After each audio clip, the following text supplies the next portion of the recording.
Assalamualaikum warahmatullahi wabarakatuh. Kembali lagi bareng aku Andi di channel Galang Horor.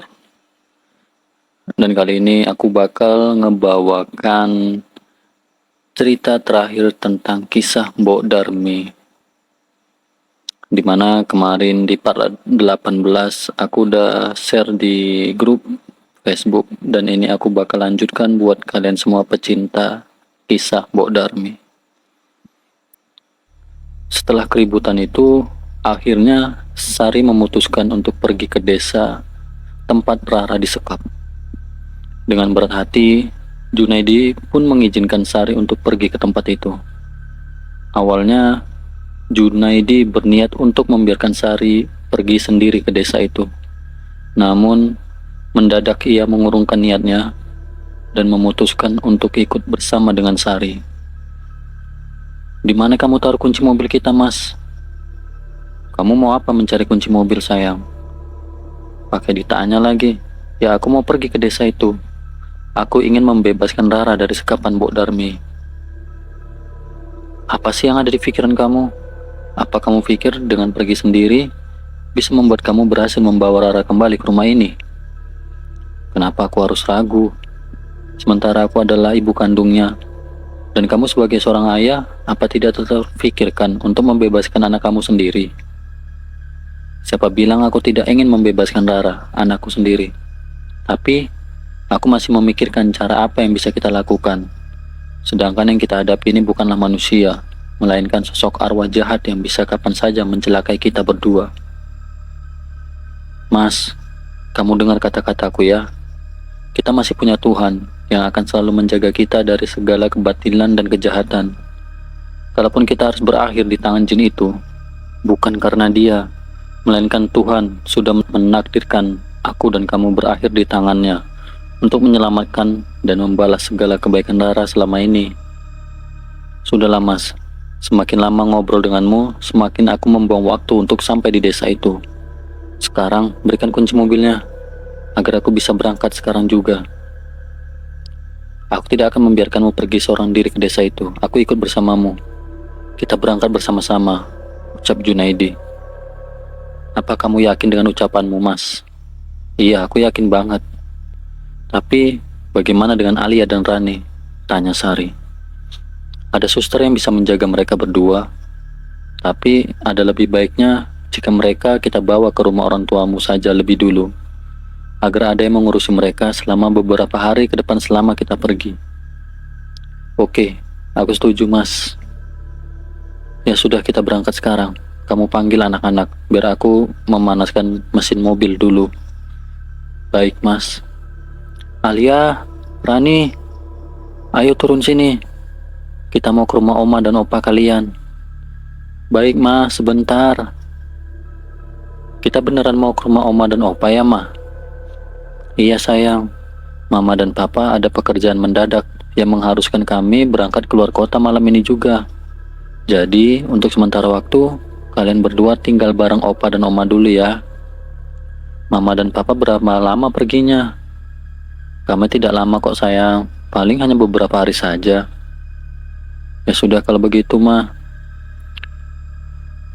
Mereka berempat pun langsung bergegas mengantar Alia dan Rani lebih dulu ke rumah orang tua Sari. Lalu setelah itu langsung bergegas ke desa Mbok Darmi. Setibanya di rumah orang tua Sari, mereka langsung menjelaskan tujuan dan hal yang sedang mereka harus lakukan. Dan setelah menitipkan Alia dan Rani, akhirnya tiba waktunya untuk Sari dan Junaidi pergi ke desa tempat Mbok Darmi berada. "Mas, kamu yakin dengan semua ini kan?" "Emang kenapa kamu menanyakan hal itu terus dari tadi? Apa kamu merasa ada hal buruk yang akan menimpa kita?" tanya Junaidi. "Enggak kok, Mas. Tapi aku hanya berusaha meyakinkan hati kita berdua saja." "Oh, kalau begitu aku sudah yakin 100% kok, sayang." "Ya sudah, ayo kita berangkat, Mas." Bismillahirrahmanirrahim. "Ayo." Di tengah perjalanan menuju tempat Rara disekap oleh Mbok Darmi, mendadak Sari dikagetkan oleh dua sosok yang tiba-tiba muncul di bangku belakang mobil mereka. "Hah?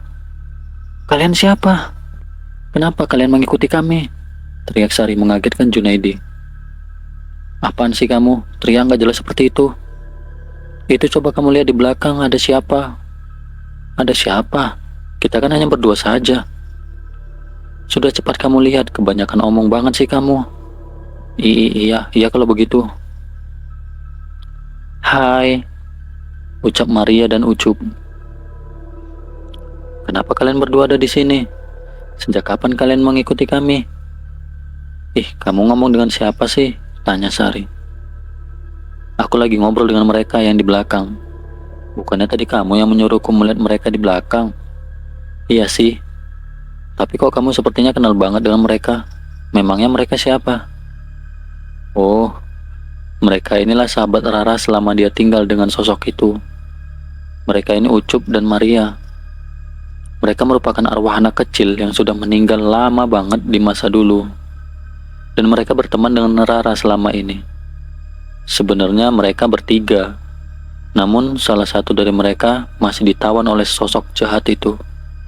Perawakannya mirip dengan Maria ini. Apa? Apa yang kamu maksud namanya Johnson? Dari mana kamu tahu dengan Johnson? Iya, aku kenal anak itu. Karena dia pernah menemuiku sesaat sebelum aku kabur dari rumah itu. Dia bercerita kalau Rara sudah bersama dengan kamu, Mas. Dan setelah itu menghilang kembali. Berarti saat itu Johnson sedang ditawan oleh sosok Mbok Darmi itu ya? Iya, kamu benar Sari. Lalu sekarang kedatangan mereka berdua di sini ada perlu apa? Kalian tidak usah khawatir. Kami tidak bermaksud apa-apa. Kami berdua hanya ingin membantu kalian untuk membebaskan anak kalian, Rara. Karena dia juga teman kami. Tapi kami mohon, tolong bebaskan juga Johnson. Baik, kami pasti akan membebaskan teman kalian, Johnson. Tapi, bagaimana cara kami bisa mengeluarkan Rara juga Johnson dari pantauan Mbok Darmi itu? Tanya Junaidi pada Ucup dan Maria. Ada satu cara. Dan ini merupakan cara terakhir yang bisa kalian lakukan. Kami akan membimbing kalian berdua saat kita tiba di sana. Dan kalian harus benar-benar mengikuti apa yang kami bilang nanti. Ucap Ucup pada Sari dan Junaidi. Memangnya apa yang akan kita lakukan nanti? Tanya Sari. Pertama, kalian harus berpencar. Istri kamu ikut dengan Maria untuk menemukan sosok itu, juga Rara. Sedangkan kamu ikut denganku. Kita akan menemukan makam ibu kamu yang sebenarnya. Mendadak Junaidi mengintikan mobilnya, seperti tersambar petir. Junaidi begitu kaget mendengar apa yang baru saja diucapkan oleh Ucup. Apa kamu bilang? Makam ibuku? Maksud kamu, ibuku memang sudah Iya, kamu benar. Ibu kamu sudah tiada beberapa waktu lalu. Nanti, setelah kamu menemukan makamnya, ia akan menceritakan semua kepadamu. Dan hanya ibumu yang mampu membebaskan Rara dari sekapan sosok jahat itu. Sudah Mas, kuatkan hati kamu. Aku yakin kalau ibu kamu sudah tenang dan bahagia di sana. Ucap Sari menguatkan Junaidi. Sekarang, ayo kita jalan lagi Mas. Iya baik. Tak berselang lama, akhirnya mereka semua sudah tiba di depan desa ini. Sari dan Junaidi langsung bergegas masuk ke dalam desa. Hai, tunggu. Apa kalian sudah lupa dengan yang tadi kami ucapkan? Bentak Ucup dan Maria. Astaga, iya. Maafkan kami. Gimana sekarang? Tanya Junaidi. Maria, kamu ajak dia menemukan tempat persembunyian sosok itu ya. Perintah Ucup pada Maria dan Sari. Baik Ucup, siap, laksanakan. Ayo kamu ikuti aku, mamanya Rara. Ya, baik Maria. Mohon bantuannya ya sayang, ucap Sari kepada Maria. Sedangkan kamu, ikuti aku. Aku akan membawa kamu ke makam ibu kamu. Setelah tiba di sana nanti, aku harap kamu bisa menjaga emosi kamu agar bisa mendapat jawaban dari semua ini. Ucap Ucup pada Junaidi. Baik Ucup, aku akan mengikuti kamu. Ayo kita jalan sekarang. Di sini, mereka mulai melakukan tugasnya masing-masing. Sari dan Maria terus masuk ke tengah hutan untuk mencari lokasi Mbok Darmi, sedangkan Ucup dan Junaidi terus mencari makam ibunya. Maria, sampai kapan kita mencari persembunyian setan jahat itu? Tanya Sari kepada Maria. Sabar ya ibunya Rara. Setelah Ucup dan papanya Rara berhasil menemukan makam ibunya, kita pasti langsung bertemu dengan sosok itu juga Rara anak kamu. Ah, kenapa seperti itu? Tanya Sari.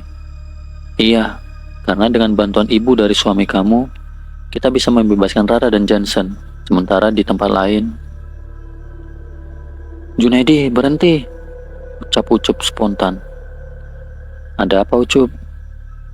Kita sudah sampai di makam ibu kamu. Apa? Di mana? Di mana makam ibuku? Di sana. Ucap Ucup sembari menunjuk ke arah sebuah makam tanpa batu nisan di bawah pohon besar. Hanya ada sebuah patok kayu yang bertuliskan nama Mbok Darmi. Ibu, Ibu, kenapa seperti ini? Sejak kapan dan apa yang sebenarnya terjadi, Bu? Ibu, bangun, Bu. Ibu janji kan mau terus menemani Jun sampai tua nanti. Tapi kenapa sekarang ibu malah lebih dulu pergi meninggalkan aku, Bu? Bangun, Bu. Jawab semua pertanyaanku. Semua kesedihan dicurahkan oleh Junaidi di atas pusara ibunda tercintanya. Bu, sekarang kami sedang mengalami masalah yang gak sanggup untuk kami lewati sendiri, Bu. Cucu ibu sedang dibawa oleh sosok jahat yang menjelma menjadi dirimu, Bu. Ibu, di mana, Bu? Tolong bantu Junaidi, Bu. Bebaskan cucu ibu dari jin jahat itu. Bu, maafkan Junaidi, Bu. Maafkan aku, Bu. Apa kabar, Jun, anak ibu? Tiba-tiba Junaidi mendengar suara yang gak asing buatnya. Ibu? Itu suara ibu. Ibu di mana, Bu? Ucap Junaidi sembari melihat ke semua arah, berharap menemukan dan bisa melihat ibunya. Ibu di sini, Nak. Ibu ada di hadapan kamu. Ibu. Seketika Junaidi berlari memeluk ibunya. Namun dia tidak bisa menyentuh tubuh ibunya lagi. Percuma, Nak. Kita sudah tidak lagi bisa saling bersentuhan seperti dulu. Dunia kita sudah berbeda, Nak. Tapi aku ingin bisa memeluk ibu lagi. Sudah lama banget aku tidak merasakan pelukan ibu. Apa yang sebenarnya terjadi, Bu? Tidak apa, Jun. Walaupun ibu tidak lagi bisa memelukmu, ibu terus menjaga kamu dari jauh kok, sayang. Ucap Mbok Darmi. Semua terjadi beberapa waktu lalu. Desa ini terjadi musibah longsor yang lumayan besar, sampai membuat kami, para warga harus mengungsi. Sedangkan ibu masih bertahan di rumah ibu. Karena masih ada bagian rumah yang bisa digunakan untuk beristirahat sehari-hari. Dan tujuan ibu bertahan di rumah itu, berharap kamu membalas surat yang ibu tulis untuk kamu, Nak. Tapi sayangnya kamu tidak kunjung datang. Ibu, maafkan Junaidi, Bu. Semua ini salahnya istri Junaidi, Sari, Bu. Dia sengaja membuang dan membakar surat dari ibu, tanpa sepengetahuan Junaidi. Junaidi menyesal dengan perbuatan Sari. Bu, karena ulahnya, Junaidi tidak lagi bisa bertemu dengan ibu. Ucap Junaidi sambil menangis sejadi-jadinya di hadapan ibunya. Sudahlah, Nak, jangan lagi disesali. Sekarang sudah waktunya kita membebaskan anak kamu, Rara. Iya, Bu, bagaimana caranya? Kamu tenang saja, biar ibu yang membereskan semua ini. Kamu ikuti saja Ucup untuk tiba di tempat Rara disekap sosok itu. Ucap Mbok Darmi pada Junaidi. Baik, Bu. Seketika, sosok ibu Junaidi menghilang dari pandangannya. Ayo, kamu ikuti aku. Kita menyusul Maria dan istri kamu. Ucap Ucup pada Junaidi. Iya, ayo kita segera menyusul mereka. Junaidi dan Ucup terus berlari menuju lokasi di mana Sari dan Maria berada. Dan ketika Junaidi dan Ucup tiba, Junaidi dikejutkan dengan kondisi Sari, istrinya yang sedang dirasuki sesuatu. Dia melihat kalau istrinya sedang bertarung dengan sosok Mbok Darmi palsu. Dia melihat Kalau kali ini dia tidak mengenali istrinya sendiri, karena wajahnya yang berubah sedikit tua namun terlihat begitu tenang. Sopo kowe sakjane? Ngopo kowe ngawujud kaya aku lan ganggu anak putuku? Apa kowe ora ngerti sapa sing bakal mbok adepi yen wani ganggu anak putuku jin laknat? Aku sengaja ingin merusak keluarga anak cucumu agar mereka sadar kesalahan yang mereka perbuat. Ucap jin yang menjelma menjadi Mbok Darmi palsu. Saiki aku akon marang kowe. Balekke putuku Rara. Yen ora mbok balekke, kowe bakal tak remuk lan tak delehke karo siluman paling ala ning kono. Ucap Sari yang sedang dirasuki sosok Mbok Darmi yang asli. Seketika Sari mengentakkan kakinya ke lantai sebanyak 3 kali sampai membuat jin jahat itu tersungkur lalu meminta maaf. Ampun, maafkan aku. Aku akan pergi dari sini, membebaskan cucumu Rara.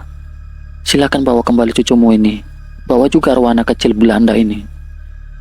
Aku pamit pergi, ucap jin yang menjelma itu. Dan akhirnya Junaidi, Sari, dan Rara bisa bersatu lagi dengan bantuan Mbok Darmi yang sesungguhnya atau ibunya Junaidi. Sari pun di sini menyesali semua kesalahannya dan meminta maaf kepada semua, termasuk kepada Mbok Darmi. Dan itulah akhir dari cerita Mbok Darmi. Buat kalian para pecinta cerita Mbok Darmi, aku ucapin banyak terima kasih atas dukungannya dan supportnya sejauh ini. Bantu terus support channel Galang Horor agar lebih berkembang dan kami lebih semangat lagi. Itu aja dari aku. Assalamualaikum warahmatullahi wabarakatuh.